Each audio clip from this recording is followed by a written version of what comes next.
in a wreck, and went over the first corner, went out of the ballpark.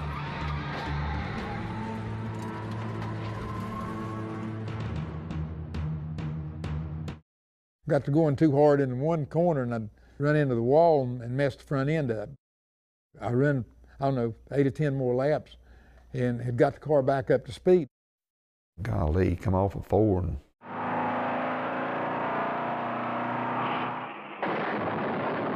Going to crash on the home stretch, a car upside down.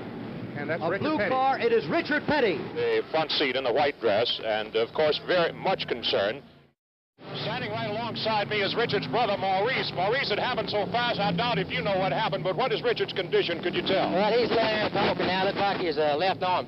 They see the sprung wheel rather broke, and they cutting his uniform away to get into him. His head's beat on, bloody, and his eyes hurt a little bit. He'll be all right, though. But he is talking. Yeah, he's talking. He knows everybody. You look pretty beat yourself. Yeah, long run. Now back to you, Jim. Dale Earnhardt grew up in the town of Kannapolis, North Carolina. Bad trouble, bad trouble. Okay, a terrible crash. Richard Petty's car is turned over 7 or 8 times coming off turn 4 and was just struck by another car. It's one of the most violent accidents we've ever seen at the Daytona International Speedway here as leader Darrell Waltrip squeezes through.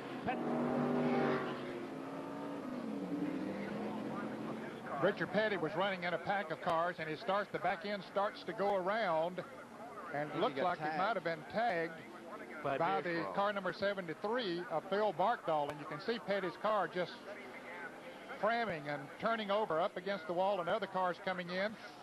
There's Barkdahl hitting him as he came by, and the Eddie Beerswall car hitting one of the tires that came off the car. From another angle. That looks like the crash at Darlington years ago, Ned.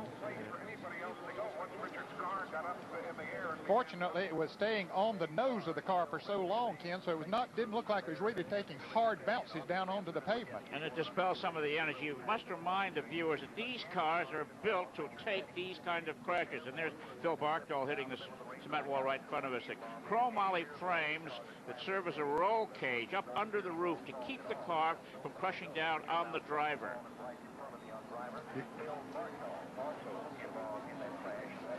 Let's take a look from Ricky Rudd's vantage point.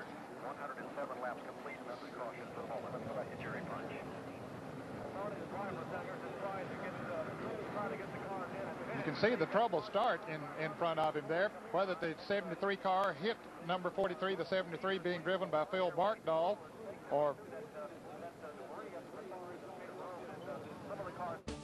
I was deciding, well, man, do I need to just stop this stuff and go get a job and quit worrying about it? Didn't seem like we were going anywhere.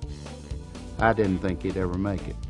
I was watching him in Will Cronkite's car in Atlanta, and he turned over in the infield. I remember saying, if that kid ever makes it right there, the woods are full of them.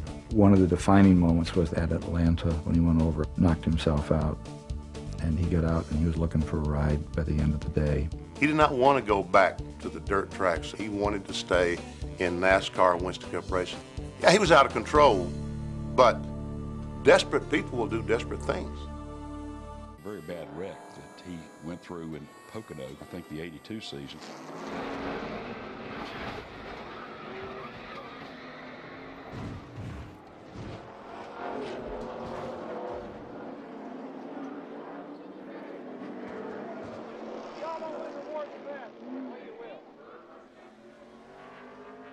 The car was simply demolished. He walked out of that wreck with a limp, and there was much speculation that he might have been hurt. Meanwhile, up in front, look at Earnhardt, and remember that some 3 days before this event, he was end for end all the way to the Tri-Oval in a practice run. Here he is right back. Talk about an Iron Man. Earnhardt is showing no effects from that crash he had Wednesday morning in his sportsman car where he got upside down at the start-finish line. He's out there in front. Tore down almost 100 feet of fence right here coming out of the Tri-Oval, did Earnhardt. He said, I just pulled my neck down into my shoulders because I knew it was going for a ride. And they said to him, how many times did you roll? He said, it was so exciting I didn't have time to count. Here comes Davey Allison down to the bottom of the racetrack. Earnhardt on the inside and Sterling Marlin outside. And Ernie going with Earnhardt down on the inside. That's going to hit. Oh, he touched trouble. Terrible crash. Front of the field all torn up. Gordon making a move on the inside of Earnhardt. Oh, Jarrett's loose.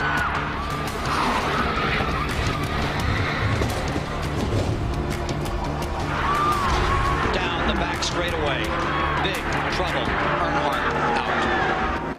Low side of the track. Jeff Bodine out of control. Jeff Bodine, the Levi Garrett Chevrolet. Jeff Bodine with a wild ride. He's on. Well, now the car rates itself very quickly. Museum piece. Here it is again. The car getting airborne now. Air gets in the car, turning it up sideways. It comes reverse side and then back down on its wheels, and now it will flip over onto its roof. And Jeff Bodine holding on for dear life as Harry Gant slides by up in the top of your picture. The car sliding up across the track. Jeff's staying up high going in the corner. He's not following the truck in front of him. Don't know what's going on there. Whoa! Oh, look out! We got trouble. This is going to hurt. Uh-oh. Oh, my. Oh, my.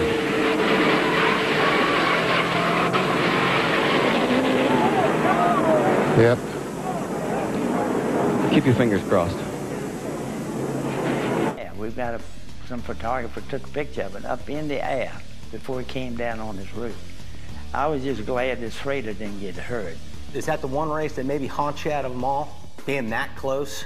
No, It's about like running an event in a pizza oven, and there's been... And there's a spin. There's trouble. Upside down. Schrader. Schrader's number 25. Side over side, end over end. One tough customer. That is Ken Schrader out of St. Louis, Missouri, Fenton. Well, that was a terrible roll. Gets around right there going down into turn one. Could be a nut. Oh, my goodness. Upside down, you're over. entering that corner at almost 200 miles per hour. That had to be quite a ride right there.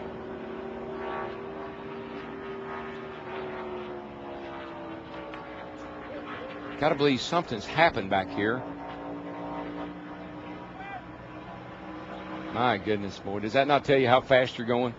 Other angle of what happened. You can see him sliding in and getting caught and flipping backwards, upside down, and then those hard, nasty, sidewinding rolls. By far the most spectacular victim of that rough Bristol surface was Rusty Wallace, who cut a tire in just 3 laps of practice and took this wild ride. Now, this kind of barrel roll is usually associated with super speedways. Doctors made Rusty stay in the hospital Friday night, but he was the first driver at the track on Saturday. It was a pretty scary moment. I never thought you could flip 6 times on a half-mile track, but it just goes to show you how fast Bristol is and what type of forces you really do have in this corner.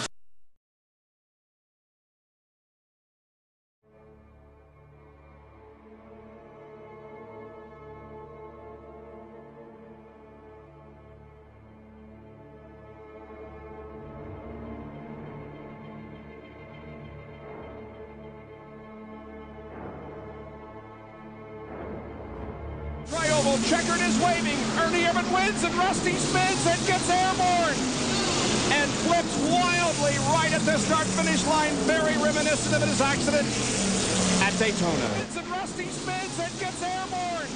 Wins and Rusty spins and gets airborne. Down he goes, and that's one reason that Dale Earnhardt went down there. That's why he was so concerned, because he touched Rusty Wallace to start this situation, it looks like. And the car overturns about 6 or 7 times, pirouetting on its nose, end over end, side over side, comes to a rest on its wheels. Down he goes, and that's one reason that Dale Earnhardt went down there. That's why he was so concerned, because he touched Rusty Wallace to start this situation, it looks like. And the car overturns about 6 or 7 times. Nice team, completely dedicated to restrictor plate racing. Less than a dozen people. Oh, and we've got trouble on the track, and it's Kyle Busch upside down. Big time crash. Kyle Busch goes upside down and rolls down across on his roof here on lap 26. Cars comes back over, and now side over side barrel rolls. It's hard to say that, you know, Tony Stewart wasn't getting some help from behind him, maybe even further back than right behind him. Like they're all just kind of stacking up. Yeah. Yeah, when that happens, usually because everything changes, the air changes, and what you've been doing right there, you might have been wide open at that time, and then all of a sudden things change. And so, yeah, you can't put any blame on anybody, I don't think, here. Although I think we do see a little contact between the 33 and the 5. But when he pulls out there, that car is automatically going to start coming back a little bit because he's come out against a brick wall of wind right there. Even though he's got to run, that car automatically slows down when he pulls out there until he starts getting that help. So if you're Tony Stewart and you're trying to get out of the gas and you're getting hit from behind, have you ever had that happen where you get hit from behind and you can't actually slow your car down and try to avoid that wreck? Somewhat reminiscent of the Brian Vickers, Jimmy Johnson contact in the Cup race last fall. Inconsequential, wasn't intended to happen. One car makes a move, another one just gets a slight tap, and off they go. On board here with David Rudiman. So 3 wide. Bracket, back it down, stay high, good job. Well, we've seen the first part of this race. Very true. Outside lane, hanging tough here on the restart. Oh, here we go. Trouble. That's Casey Kane that goes sideways. Joey Logano nowhere to go. Oh, my. Half the field is gone. The big one at Daytona has happened at lap 97. That is the huge one at Daytona. Justin Allgaier. Oh, the 18 gets on its roof. And Kyle Busch rolls upside down. Wow. Slow, and they're not that far from where, they didn't end up that far from where the wreck started. Look at the spotters over there. All the binoculars working hard, nothing you can do. Yeah, there really isn't. A crash like that, there's not a whole lot you can be telling. I mean, because if you think you're clear in front of you, somebody's going to run into the side of you or behind you or whatever. See that you're out of the infield care center. Let's see if we can get a word with Kyle Busch. He's chatting with Jamie McMurray, and they're kind of going through this incident. And let's see if we can grab these guys. Kyle took a wild ride. You were upside down there, man. That wasn't fun, was it? It was okay. It just felt like a slow carnival ride. But, I guess that's fitting for the 4th of July weekend, but not here in Daytona. So that's just unfortunate. I don't know. I don't have any clue what happened. Somebody got squirted. I saw the 5 turn sideways across the field there, and then all chaos ensued thereafter. And the grass is so wet, my stuff just augured in and then started turning right and going back up the racetrack. I wish it would have stayed straight. If it would have stayed straight, I might have had an opportunity to get through there and not be too banged up. But then I just got T-bone there at the end, and it just kind of toppled me over. There was a carnival ride. We're glad that you're okay. Jamie McMurray, from your perspective, boy, at times you had one of the best cars today. What caused that? I don't know. I knew that I was going to walk out here and you guys are going to ask me what happened, but from my seat, I didn't see anything. Casey came over and said that I think Greg or somebody maybe bumped him a couple times and got him squirrely, and he's like, I couldn't catch it. And when you have a car spin out, at the front of the field, there's just nowhere to go. I mean, I ran into the guy that was directly in front of me, and then whoever was behind me clobbered me. And I tell you, I've never had a car lift like off the ground, and it's a crazy feeling. It's a helpless feeling to have the car do that. And I was really lucky that it sat back down. And you see these big wrecks. Those are like probably the easiest hits you take all year long because everyone's going the same speed, and for the most part, those don't hurt near as bad as having a tire issue or something. You were saying that during your runs, you were surprised by the swing and how the car would handle. It handled one way at the beginning and completely different at the end, right? Well, it wasn't necessarily that run to run. At the beginning of the race, I thought our car drove better. I could tell a lot of guys were having to lift, and I wasn't. I'm like, my car is really stable. And right at the end of the green flag pit stop run, I got a little bit tight. And I just assumed when we put tires on that they would have so much more grip that it would feel fine. But from the very first lap, it was tight. So I don't know if it was, a tight set of tires or if the track was just changing that much. All right. White flag. White flag is out. 2.6 miles to go. Oh, trouble. The big one. On the dinger. On his lid. Side over side. End over end. On the dinger. On his lid. On the dinger. On his lid. On the dinger. Getting together. Looks like Tony Stewart forces Allmendinger upside down. Boy, and that, thank goodness, the safer barriers on that inside wall. Nascar, his spotter, Eddie DeHunt, just told him it's time to be greedy. There he goes. Here we go. Here we go. Oh, upside down. Side.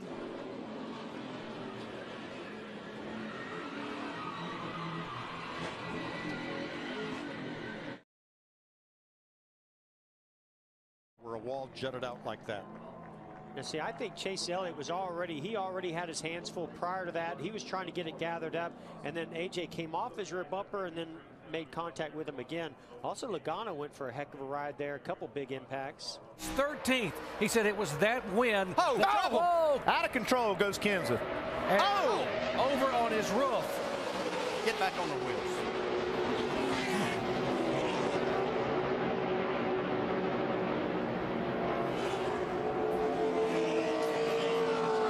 David Reagan. Yep.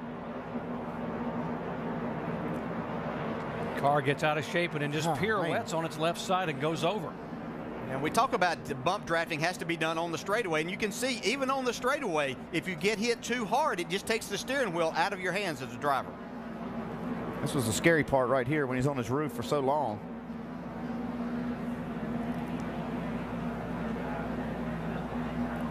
Looked for a minute like he might save it, but then got down there. Golly, this is tough.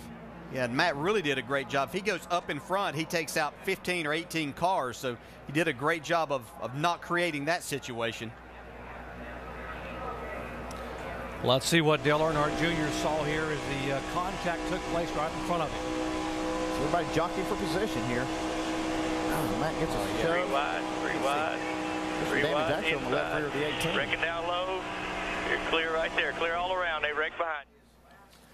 John West Townley going by. You see, he sees Kenseth's car just rolling over side by side. Oh boy, Stanley Steamer. Whoa, there's and around she goes into Kenseth. Oh gosh. Up in the air and into the wall hard. Man, Kenseth. Man, I thought he was going to catch the catch fence back there. The way it landed was. I am not believing that. 5th car back. I think somebody makes contact with. McDowell got her in the left rear. Yep.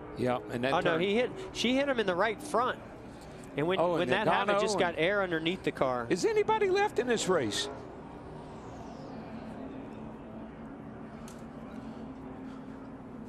Let's watch from the Goodyear aerial coverage, and you'll see several things happen here as Kenseth's car comes back down to earth. I can tell you, a lot of teams are going to be freezing those shots to look underneath this car when they leave here. No, I saw that. It's not often you get to see what's underneath them. Right behind the red 21, there's the 3 of them. Whoosh.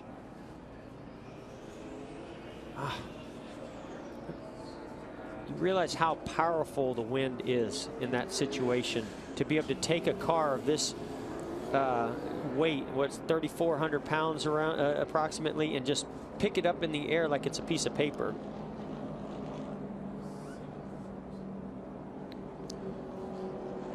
There's McDowell into the 43 of Eric Almirola. Look at that. And thing. up goes Kenseth. It's like a feather.